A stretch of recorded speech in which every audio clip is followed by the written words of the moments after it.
தமிழ்நாடு அரசின் வேளாண் நிதிநிலை அறிக்கையை உழவர் நலத்துறை அமைச்சர் எம்.ஆர்.கே. பன்னீர்செல்வம் இன்று தாக்கல் செய்கிறார். இதில் இடம்பெற வேண்டிய முக்கிய அம்சங்களாக விவசாயிகள் முன்வைக்கும் கோரிக்கைகளை பட்டியலிடுகிறது இந்த தொகுப்பு. தமிழ்நாட்டில் கடந்த 2021ஆம் ஆண்டு திமுக ஆட்சி பொறுப்பேற்றதும் ஆகஸ்ட் 14ஆம் தேதி முதன்முறையாக வேளாண் பட்ஜெட்டை உழவர் நலத்துறை அமைச்சர் எம்.ஆர்.கே. பன்னீர்செல்வம் தாக்கல் செய்தார். அந்த வகையில் தமிழ்நாட்டின் 5வது வேளாண் பட்ஜெட் இன்று சட்டப்பேரவையில் தாக்கல் செய்யப்பட உள்ளது. முன்னதாக இதில் இடம்பெற வேண்டிய அம்சங்கள் குறித்து தமிழ்நாடு அரசு கருத்து கேட்பு கூட்டம் ஒன்றை நடத்தியது.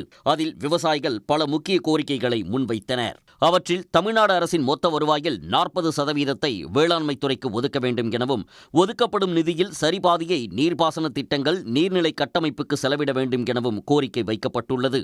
அணைகள் அனைத்தையும் கால அட்டவணை அமைக்கப்பட்டு தூர்வாரப்பட வேண்டும் என விவசாயிகள் கேட்டுக் கொண்டுள்ளனர்.